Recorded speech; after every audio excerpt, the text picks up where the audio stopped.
Энэ асуудал ямар байр суурьтай байна? Тэгэд энэ асуудал ер нь эртнээс маргаантай байсан шүү дээ. Амар улсын дарга өөрөө улсын хурлыг удирдах байх үедээ одоо мэргэжлийн байнгын орооны гаргасан санал дээр одоо дэмжээгүй саналыг дэмжиж гэдэг ч юм уу тийм. Ийм асуудлууд нь ер нь шийдэх ёстой асуудал байгаа гэж мэдэгдэж байсан. Ер нь одоо сүүлийн 14 хоног гэх юм уу энэ улсын хурлын дэг байнгын орооны дэгийг зөрчих нь бол ер нь төгөөмөл болчихлоо шүү. Тийм ч учраас одоо цэцэд хандсан байгаа. Засгийн газрын зарим гишүүдийн зүгээс ерөнхий сайдын зүгээс. Тийм учраас одоо маргааш үндсэн хуулийн цэц хуралдаад бас нэг тал гаргаж өгөх нь зөв. Энэ маань ер нь эргээд одоо ерөнхий сайд хэн байх одоо Авбакирийн сайд байх тухай асуудал биш. Монгол төрийн дархлаа шүү. Ийм хийтэй байж болохгүй. Энэ хийгээ гаргаад аль нэг зөв зохицуултуудаа аваад явах хэрэгтэй. Одоо сүүлийн үед бүгдээрээ л нэг нөгөөлөхөд үндсэн хуулийг тайлбарладаг болчих өөр өөрсдөө байр суурнаас тийм.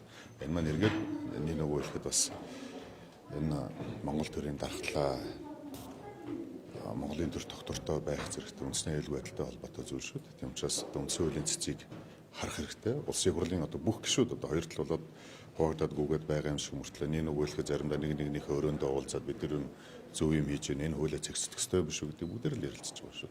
Тийм учраас одоо янз бүрийн маргаанууд гарсан байна. Зарим гишүүдийг одоо эрдсэндээ ор гэж оруулчаад тэгээд байхгүй хооронд нь одоо татгалцсан санал гаргаад явж байгаа. За өмнө нь бол карт хийдэг байсан. За би одоо өөрийнхөө юу гэдэг эрх ашиг хөндөгдсөн үед сонирхлын одоо зөрчилтэй байх үед картаа сугалцахад энэ бол төдөлсөн.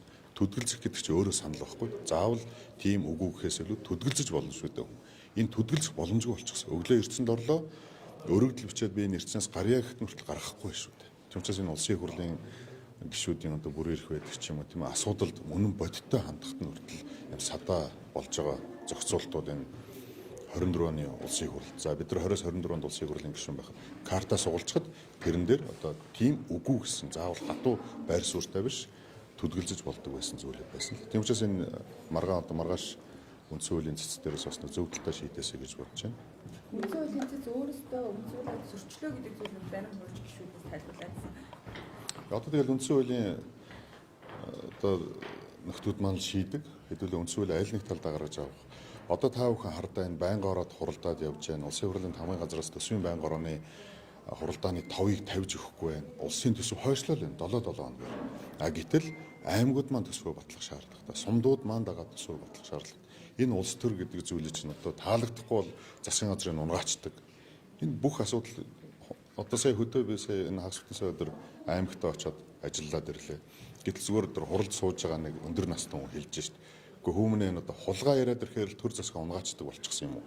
Боддоо таа бүхэндээ. Тийм учраас хэдүүлээ үндсэн хуулийн цэц дээр одоо хэрвээ үнэхээр энэ дэгийн хууль нь үндсэн хуулийн зөрчилтэй байныг бол улсын хурл тэрэг засаж залруулах боломж нь нээлттэй. Аль нэг талдаа гарахгүй болвол энэ маань хэдийн нэг одоо дарга зэрэг нарын суудл булаацалж байгаа юм шиг харагдаж байгаа боловч цаана улс их орны залуучууд та бүхний ирээдүйн асуудлыг бас явж байгаа шүү. Аль нэг талдаа гарах л ёстой. Түүнээс Авбакир заавал сайд байхтай биш.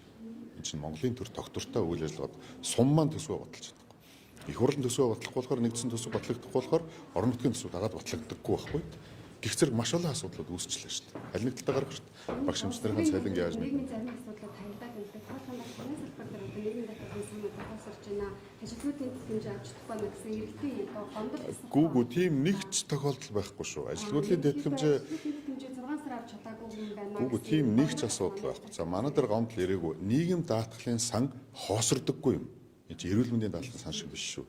Нийгэм даатгалын сан маань нийгэм даатгалын шимтгэл төлж байгаа сая гаруй иргэн аж ахуйн нэгжийн төлсөн нийгэм даатгалын шимтгэлээр орлогоо бүрдүүлээд нөгөө талдаа тэтгэвэр авж байгаа хуваарлтын зарчмаар явдаг зүйл. Манай өнөөдрийн нийгэм даатгалын тогтолцоо бол өөрөө хуваарлалт хоримтлын тогтолцоо биш шүү. Хуваарлтын л тогтолцоо. Тийм учраас нийгэм даатгалын сан хоосордсон нэг хүний одоо халамжийн тэтгэвэр өгдөг чинь ямар нэгэн тэтгэвэр тэтгэмж халамжийн асуудлыг өгөөг нэг ч төрний асуудал байхгүй. Хууль зөрчсөн зүйл бол мэдээж хэрэг өгөх боломжгүй. За энэ цалин хөлсийг нэмэхтэй холбоотой 830 орчим тэрбум төгрөг шаардлагатай гэж үзэж байгаа. Бид нар засгийн газар дээр ярьсан. За сайд нарын одоо урсгал зардлаас гэж байгаа шүү. Төсвийн хөрөнгө оруулалт биш. Яг бол төсвийн хөрөнгө оруулалт чинь өөрөө эдийн засгч тодорхой хэмжээний одоо одоо түлхэц өгдөг, нэмэх өгдөг одоо зүйл гэж ойлгох хэрэгтэй. Төсвийн хөрөнгө оруулалт маань ямар нэгэн сургууль баригдлаа гэхэд тэнд олон хүн очиж ажиллана, барилгачд маань цалингаа авна, тэнд ажилд орсон хүмүүс маань одоо тоогооч багш энэ юу гэдэг юм те. Урсгал зардлаа ер нь багасгая гэж. За урсгал зардлаа багасгахтаа зэрэг гэрүүл хөдөлмөрийн яамны зарим одоо хуулиараа хэрэгжүүлж байгаа хөтөлбөрүүд маань автомат 10% одоо багасна гэсэн үг. Жишээлх юм бол малжуулах хөтөлбөр, хөгжлийн бэрхшээлтэй иргэд рүү чиглэсэн зарим хөтөлбөрүүд маань автомат хэсэг. За эрчим хүчний яам дээр жишээлбэл одоо бид нар тэгээд яах юм бэ? Шөнийн тарифын хөнгөлтийг багасгах юм. Гэх зэрэг гарч байгаа нийгмийн үр дагавар гэж.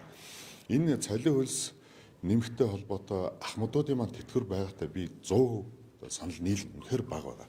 Энийг тогтолцоогоор нь ерөөсөө энэ цалингийнхаа нэгдсэн энэ суурьаар нь тэтгэврийнхээ одоо энэ амжиргааны доод түвшинтэй уялдуулаад том цогц реформ хэрэгтэй болцсон нь хэрэгтэй. Багшийн цалингийн нэмэлт юм баланс гаргаад